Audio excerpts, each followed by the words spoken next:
ठरलं तर मग या मालिकेच्या आजच्या भागामध्ये आपल्याला असे पाहायला मिळते की इकडे आता नागोबा हा अर्जुन आणि सायलीला म्हणत असतो, तुमच्या आयुष्यात एक खूप मोठं गुपित आहे, खूप मोठं सत्य आहे जे तुम्हाला अजूनही माहीत नाही आहे.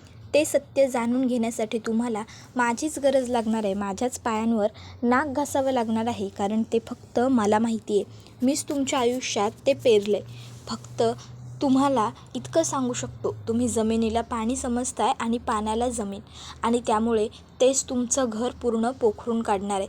लक्षात ठेवा काय घडतं ते. माझ्या पायांवर नाक घासल्याशिवाय तुमच्याकडे पर्याय नाही. त्याबरोबर अर्जुन म्हणतो, खरंच असं तुला वाटतं? नागराज म्हणतो, तू स्वतःला खूप मोठा वकील समजतोस ना अर्जुन. मी चॅलेंज देतो तुला, तू शोधून काढ तुझ्या कुटुंबाचं गुपित आणि सत्य. अर्जुन म्हणतो, एक ना एक दिवस मी काढेनच शोधून. त्याबरोबर सायली म्हणते, आणि हो नागराज, आम्हाला ना तुझी गरज नाही आहे आमच्या कुटुंबाबद्दलचं सत्य शोधून काढायला.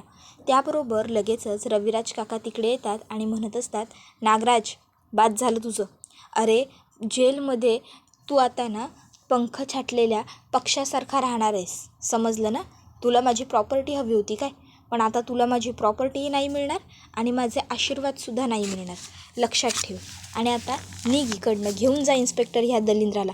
मला याला माझा भाऊ म्हणून घेतानासुद्धा लाज वाटते. त्याबरोबर मग लगेचच आता नागोबाला तिकडनं पोलीस घेऊन जाऊ लागतात.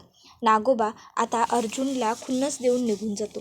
त्याबरोबर इकडे सायली ही घरी फोन करते आणि घरी आता ती पूर्णाजींना सांगते, पूर्णाजी इकडे नागराजला शिक्षा झाली, त्याचे सगळे गुन्हे सिद्ध झाले. त्यावर हे ऐकून पूर्णाजी म्हणते, हो का? नाही, ह्या जन्माचं पाप ह्याच जन्मात फेडावं लागलं. त्यावर सायली म्हणते, काय झालं पूर्णाई, तुम्ही असं का बोलताय? सगळं घरी ठीक आहे ना? त्यावर पूर्णाई म्हणतात, हो सगळं ठीक आहे. मला सांगा तुम्ही कधीपर्यंत घरी येत आहे सगळे? त्यावर मग सायली सांगते, हे काय येतोच आहे. मग पूर्णाई फोन कट करतात आणि त्यानंतर मग सगळेजण निघू लागतात. तर दुसऱ्या बाजूला आता नागराजला आता तुरुंगातले कपडे घालायला दिले असतात आणि त्याचं सगळं सामान जप्त करून त्याची सही घ्यायला हवालदार बसलेला असतो. आता नागराजला तो सही करा असं सांगतो, पण नागोबा सही कसली करतोय तो तर त्याच्या विचारांमध्ये व्यस्त असतो. मग त्याला आता आठवत असतं की महिपतने कशी कोर्टात ऐनवेळी साक्ष दिली. त्याला वाटत असतं की एवढे दिवस जो महिपत स्वतःच्या मुलीच्या जीवासाठी घाबरत होता, आज त्याच महिपतने सगळी बाजी कशी काय पलटली, कसं तो खरं बोलला, काहीतरी गडबड आहे. तर आता तोपर्यंत त्या ठिकाणी प्रिया येते. आता प्रिया त्या ठिकाणी येते. प्रियाला खरं तर खूप जास्त हसू आलेलं असतं, पण आता प्रिया हसणं हे शक्य नसतं. नागराजच्या तोंडावर ती हसू नाही शकत. त्यामुळे मग ती म्हणू लागते, नागराज काका, अहो काय घडलं हे सगळं? नाही म्हणजे त्या अर्जुनला सगळे फासे मिळाले काय? त्याने तुम्हाला तुरुंगात घालवलं काय? मला तर काही कळतच नाही हो. नाही म्हणजे हे सगळं कसं झालं? सगळे पत्ते त्या अर्जुनच्या हाती लागले. मला तर वाटतं तुम्हाला शिक्षा होणं हे ठरलंच होतं, म्हणून त्या अर्जुनच्या हाती सगळे फासे लागले, बरोबर ना? त्याबरोबर मग नागराज प्रियाला म्हणतो, तू माझ्यासमोर जास्त साळसूद बनण्याचं आव आणू नकोस, समजलं ना? तुला काय वाटलं मला कळत नाही आहे का तुझं काय चाललं आहे ते? हां, एक गोष्ट लक्षात ठेव प्रिया, मी तुला सोडणार नाही आहे. ज्या सुभेदारांच्या घरात मालकीण म्हणून राहण्याचं स्वप्न बघतेस ना, ते सुभेदार तुला हाताला धरून घरातनं बाहेर काढतील, समजलं ना? त्यामुळे जास्त खुश राहू नकोस. मी आणि महिपत इकडे तुरुंगात खडी फोडत असताना तुला काय वाटतं मी तुला तिकडे ऐशोआरामात जगू देईन का? प्रिया म्हणत असते, अहो असं काय करताय काका? मी जर बाहेर असेन तर तो तुमच्या फायद्यासाठीच असेल ना. मी तुम्हाला तुरुंगातून बाहेर पडायला मदत करेन. मी वरच्या कोर्टात अपील करायला तुमची मदत करेन.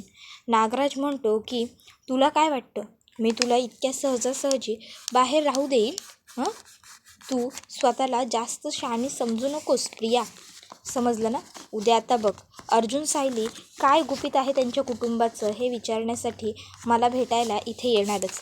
तेव्हा मी तुझ्याबद्दलचं सगळं सत्य त्यांना सांगून टाकणार आणि मोकळा होणार.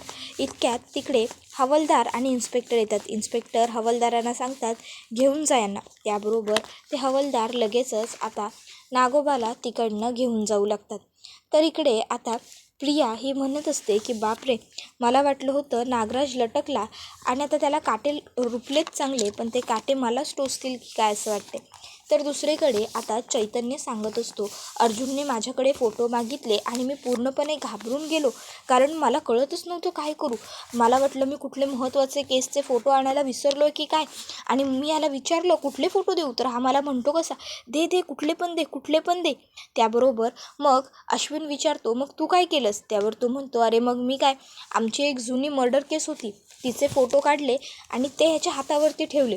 मग याने ते फोटो ॲन्व्हलपमध्ये भरले आणि ते फोटो याने नेऊन त्या महिपतसमोर जजसाहेबांना दाखवण्याचं नाटक केलं.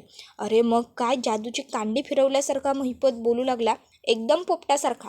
पूर्ण आजी म्हणते, अर्जुन अरे पण महिपतला नेमकं वाटलं काय, ते फोटो कसले आहेत असं महिपतला वाटलं, म्हणून महिपतने पोपटासारखं तोंड उघडलं. काय झालं. त्यावर मग अर्जुन म्हणू लागतो, ते जुने त्याचे सगळे काळे धंदे. त्याला मे बी असं वाटलं असेल की मी कोर्टासमोर त्याचे सगळे जुने काळे धंदे आणतो, म्हणून तो बोलला असेल, बाकी काही नाही. त्याबरोबर मग हे ऐकून रविराज काका म्हणतात, पण अर्जुन एक गोष्ट मात्र बरी झाली की तू लगेच कोर्टासमोर ते कॉल रेकॉर्डिंग नाही ऐकवलंस. नाही, जरी तू लगेच ऐकवलं असतंस ना, तरी गेल्या वेळी आठवतं आहे ना, कोर्टाने हे खरं आहे की खोटं ह्याच्यावरती शंका घेतली होती, तसंच आत्तासुद्धा घेतली असती तर. त्यावर प्रताप म्हणतो, पण ते काहीही असू दे, मला तर ह्या सगळ्यामध्ये टर्निंग पॉईंट फक्त एकच दिसतोय आणि तो म्हणजे महिपतने दिलेली साक्ष. जर महिपतने वेळेवरती साक्ष दिली नसती ना, तर हे सगळं घडणं शक्यच झालं नसतं. त्यावर आता रविराज काका म्हणतात, हो हे तर खरंच आहे, आपल्या शिष्याचं कोणीतरी हे एवढं कौतुक करतं आहे आणि आपला शिष्य एवढा यशस्वी झाला आहे, हे बघणं एका गुरुसाठी खूप मोठी गोष्ट असते. म्हणूनच अर्जुन, मला तुला एक भेट द्यायची आहे. त्यावर कल्पना म्हणते, म्हणजे भाऊजी तुम्ही अर्जुनसाठी काही आणलं आहे का. रविराज काका हो म्हणतात आणि उठून उभे राहतात. आता ते अर्जुनला म्हणतात, अर्जुन हे पेन मला माझ्या गुरूंनी दिलं होतं. ते पनवेलमधले सगळ्यात मोठे वकील होते आणि त्यांनी मला माझं इयरिंग बघून हे पेन दिलं आणि मला म्हणाले की तुला जेव्हा तुझ्यापेक्षा उत्तम वकील सापडेल, छान वकील सापडेल, तेव्हा तू हे पेन त्याला दे. आणि आज मी हे पेन तुला देतो आहे अर्जुन. आणि मग रविराज काका ते पेन आवडीने अर्जुनच्या खिशाला लावतात. आता त्यांनी ते पेन अर्जुनच्या खिशाला लावल्यानंतर मग लगेचच सगळेजण मोठमोठ्याने टाळ्या वाजवतात. तर आता अर्जुन हा भाऊक होतो आणि आता तो रविराज काकांना घट्ट मिठी मारतो. आता अर्जुनने रविराज काकांना मिठी मारल्यानंतर मग लगेचच आता कल्पनासुद्धा खूप खुश होते, प्रतिमासुद्धा खूप खुश होते आणि सुमनसुद्धा. मग आता प्रतिमा त्या उठून उभी राहते आणि सायलीला म्हणत असते, सायली तू सुद्धा इकडे. मग सायली जवळ येते. तर रविराज काका पहिले सायलीला बोलतात की सायली, खरं तर तू आमच्यासाठी जे काही केलंस ते सगळं आमच्या मुलीने म्हणजे तन्वीने करायला हवं होतं. खरं तर नागराजमुळे सगळ्यात जास्त नुकसान जर कोणाचं झालं असेल तर ते तिचं आहे, पण तिला तर कशाने काही फरक पडतच नाही आणि तू मात्र आमची एवढी मदत केलीस. खरंच तू खऱ्या गुन्हेगाराला शोधून काढलंस सायली आणि आम्हाला न्याय मिळवून दिलास. त्याबरोबर प्रतिमासुद्धा म्हणत असते, हो हे अगदी खरं आहे सायली. सायली तू पुन्हा एकदा दाखवून दिलंस की तू सुद्धा आमचीच मुलगी आहेस. तुलाही असं वाटतं ना गं. त्यावर सायली म्हणते, हो. त्याबरोबर मग प्रतिमा त्या सायलीला जवळ बोलवते आणि मिठी मारते. रविराज काकासुद्धा आता त्या दोघींना जवळ घेतात. त्यानंतर मग दुसऱ्या बाजूला आता इकडे सचिन हा विचार करत असतो, मला तर आता सॅमचं खूप जास्त टेन्शन यायला लागलं आहे, कारण मला तिचा काहीच पत्ता माहीत नाही आहे. ती कुठे आहे अजून, काय आहे, काहीच कल्पना नाही आहे. ही सॅम नक्की गेली कुठे, काय चाललं आहे का हिचं, काही सांगत नाही आहे, काही फोन नाही आहे, काही मेसेज नाही आहे. तर इकडे आता अस्मिता ही सचिनला म्हणत असते, सचिन तुला माहिती आहे मी जे वाचते आहे ना, ते गर्भसंस्काराचं पुस्तक आहे आणि हे पुस्तक मला पूर्ण आजींनी दिलं आहे. आणि पूर्ण आजींनी काय सांगितलं आहे माहिती आहे, तिने सांगितलं आहे हे पुस्तक वाचत जा. आणि तुला माहिती आहे या पुस्तकात काय लिहिलं आहे, या पुस्तकात असं लिहिलं आहे की जर बाळाचा बाबा बाळाच्या आईच्या पोटावर हात ठेवून ती त्याच्याशी बोलला ना, तर बाळ बाबाचा सुद्धा आवाज ओळखायला लागतं. मग आपण बोलायचं ना आपल्या बाळाबरोबर असंच. त्याबरोबर सचिन म्हणतो, हो बोलायचं ना, हो हो. आणि मग आता तो पुन्हा साक्षीचाच विचार करू लागतो. मग आता तो काय करतो, तो फोनवरून साक्षीला मेसेज करतो की जर आज रात्रीपर्यंत तू मला मेसेज नाही केलास, तू कुठे आहेस, काय आहेस ते नाही सांगितलंस, तर मग मात्र मी जीव देईन, मी माझ्या जीवाचं बरं वाईट करीन. तर इकडे आता अस्मिता म्हणत असते, सचिन खरंच आपण ना आपल्या बाळाबरोबर रोज बोललं पाहिजे. बाळा चल आपण बोलूया बाबाबरोबर. असं म्हणत अस्मिता उठते आणि सचिनचा हात स्वतःच्या पोटावरती ठेवते. सचिन म्हणतो, अस्मी काय करतेस? अस्मिता म्हणते, अरे आत्ताच म्हणालास ना आपण बोलूया म्हणून. त्याबरोबर आता सचिन म्हणतो, हो हो बोललो, पण आपण थोड्या वेळाने बोलूया का प्लीज? आणि तो तिकडनं निघून जातो. मग आता अस्मिता विचार करते, जाऊ देत, सध्या जे काही घडलं आहे त्यामुळे सचिनला टेन्शन येणं स्वाभाविक आहे, त्यात काहीच गैर नाही आहे. मग आता ती तिकडनं सचिन निघून जातो तरी काही रिॲक्ट होत नाही. त्यानंतर मग आता लगेचच इकडे सगळेच जण म्हणत असतात की चला जे झालं एका अर्थी ते चांगलंच झालं, नागराजला त्याच्या पापाचं फळ मिळालं हे महत्त्वाचं होतंच. त्याबरोबर आता कल्पनासुद्धा म्हणत असते, हो ना, नाहीतर काय. मग आता त्यांची ही सगळी चर्चा सुरू असते. तर आता लगेच सुमन काकू म्हणतात, बरं चला आता आम्ही निघतो. त्याबरोबर आता कल्पना आणि पूर्णाजी म्हणतात, अचानक का निघताय? त्यावर मग सुमनच म्हणते, खूप दिवस झाले आता आम्ही इथेच राहत होतो, पण आता सगळं झालं आहे व्यवस्थित तर आम्ही निघतो. तर कल्पना आणि पूर्णाजी धुळवडीपर्यंत राहा असं म्हणत असतात. मग कल्पनाला आता प्रतिमा आत्या म्हणते, नाही नको गं. तर रविराज काकासुद्धा म्हणतात की ऑलरेडी खूप दिवस होऊन गेलेत आम्ही घरी न गेल्याला, इथेच राहतो आहे आणि आता सगळं काही झालं आहे, धुळवडीला येऊ की आम्ही परत? त्याबरोबर आता पूर्णाजी म्हणते की ते काही नाही, तुम्ही इथेच राहा. रविराज काका म्हणत असतात, पूर्णाई अहो आम्ही येऊ म्हटलो आहे ना धुळवडीला परत, आता नको, आता जाऊ द्या, खूप दिवस झालेत आता. त्याबरोबर लगेचच प्रताप म्हणतो, ए रविराज, पूर्ण आजी सांगते ना मग तुला राहावंच लागेल. पूर्ण आजीचा निर्णय म्हणजे हायकोर्टाचा निर्णय, कळलं का? चला बसा, सगळ्यांनी बसा, तुम्हाला जाता येणार नाही धुळवडीशिवाय. त्याबरोबर मग लगेचच सायलीसुद्धा म्हणते, होळीमध्ये आपण सर्व वाईट गोष्टींचं दहन करू, मग तर राहाल ना तुम्ही? त्यावर कल्पनासुद्धा म्हणते, आणि घरी गेलात ना तर तुम्हाला नागराज भाऊजींची सतत आठवण येत राहील, म्हणून म्हणते इथेच राहा ना. त्याबरोबर मग आता सुमन काकू म्हणू लागते, वहिनी अहो त्यांची आठवण तर रोजच येणार आहे, पण वाईट एकाच गोष्टीचं वाटतं की एवढी वर्ष ते आपल्याला फसवत राहिली फक्त.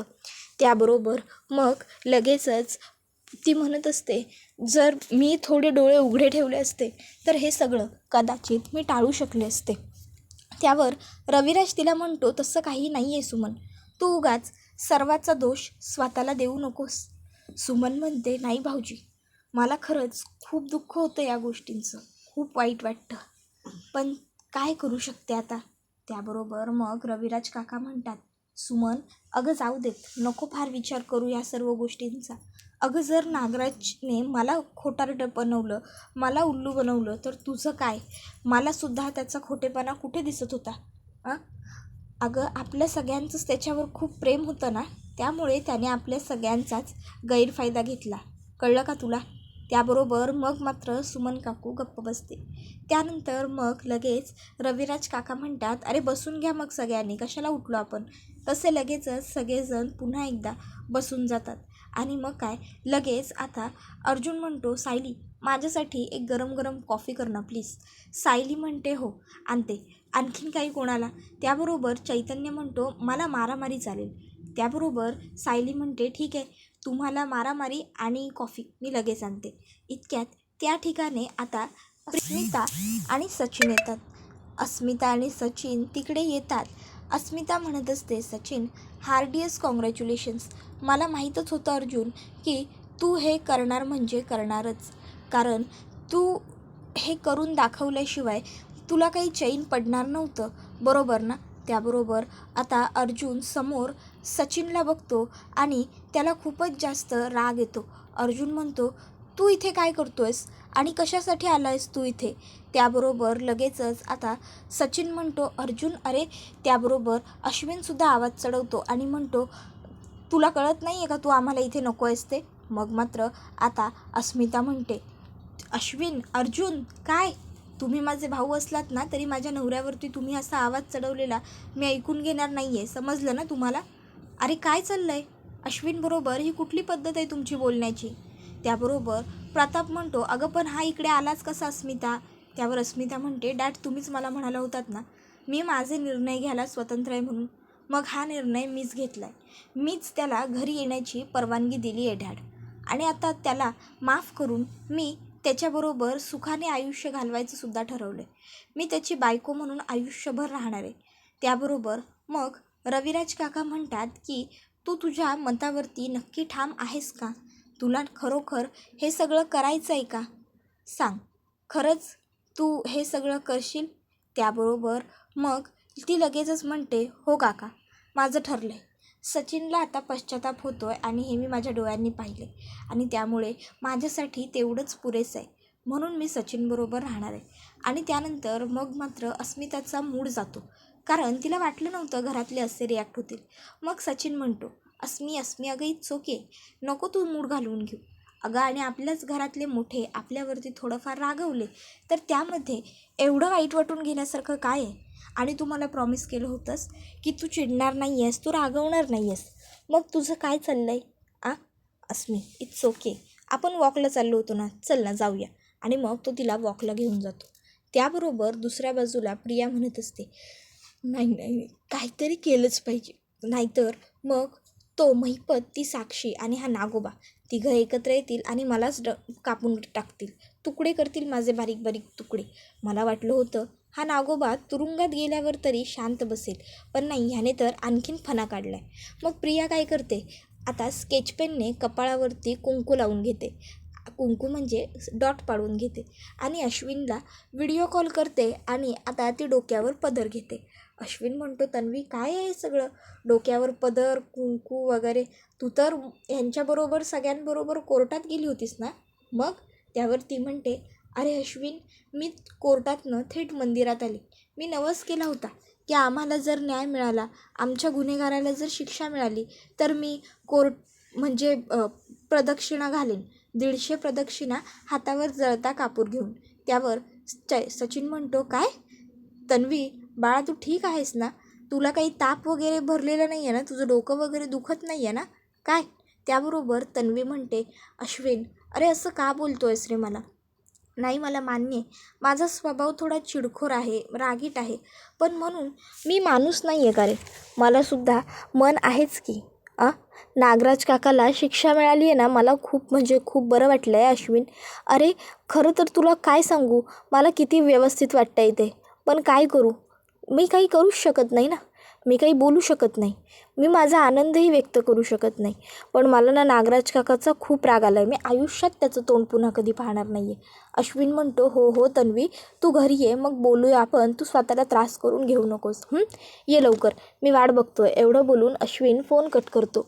प्रिया म्हणते, हा अश्विन जन्मापासूनच बावळट आहे की याला बावळट बनवण्यामध्ये मी स्वतः काही वेगळी अशी PhD केली? मूर्ख, लगेच माझ्यावर विश्वास ठेवतो. पण आता मला दुसऱ्या बाजूला ह्या सुभेदारांना गोड गोड बोलून गाफील ठेवावं लागेल, तर इकडे एका बाजूला ह्या नागराजला मी त्याला मदत करते असं दाखवावं लागेल. पण नागराजची खरीखोर मदत करून चालणार नाही. नागराजला फक्त असं दाखवत राहिलं पाहिजे की मी त्याची मदत करते, मी त्याला तुरुंगातून खरंच सोडवणार आहे. दोन्ही बाजूला एकदम जोरदार ॲक्टिंग. एका बाजूला नागराजच्या तोंडावर इकडे ह्या लोकांना शिव्या द्यायच्या, दुसऱ्या बाजूला यांच्या तोंडावर नागोबाला शिव्या द्यायच्या. हेच करणार आहे मी आता. तर इकडे कल्पना ही म्हणत असते की जाऊ द्या, आता सगळ्यांनी शांत व्हा. तर आता सायलीसुद्धा म्हणते की पण हे सगळं तुम्ही आम्हाला आधी का नाही सांगितलं? त्यावर मग कल्पना म्हणते, काय सांगणार आणि काय बोलणार? आता जर हे सगळं काही त्या अस्मितानेच ठरवलं असेल तर मग आपण करू तरी काय शकतो? त्याबरोबर अश्विन म्हणतो, पण हे सगळं बरोबर नाही आहे, तुम्ही आम्हाला हे सगळं आधीच का नाही सांगितलं? पूर्णाजी म्हणते, अरे काय केलं असतं तुम्हाला हे सगळं सांगून? तुमच्याही डोक्याला फक्त टेन्शन वाढवून ठेवलं असतं. आणि आता सध्या अस्मिता काहीही समजून घेण्याच्या किंवा ऐकून घेण्याच्या मनस्थितीत नाहीच आहे. त्यामुळे तिला आता कितीही काहीही सांगितलं तरी सगळं पालत्या घड्यावर पाणी आहे. सध्याची तिची परिस्थिती बघितली पाहिजे. अर्जुन म्हणतो, ठीक आहे, तुम्ही तिची आत्ताची परिस्थिती बघा, मी तिचं फ्युचर बघतो. पूर्णाजी म्हणते, अर्जुन अरे जरा शांत हो, तू असा रागराग करून, चिडचिड करून, त्रागा करून काही प्रश्न सुटणार आहेत का? काही निष्पन्न होणार आहे का हाती? शांत हो, उगाचच्या उगाच कुणीही राग करू नका. अर्जुन म्हणतो, पूर्णाई अगं असं कसं काय बोलतेस तू, राग करू नका म्हणून.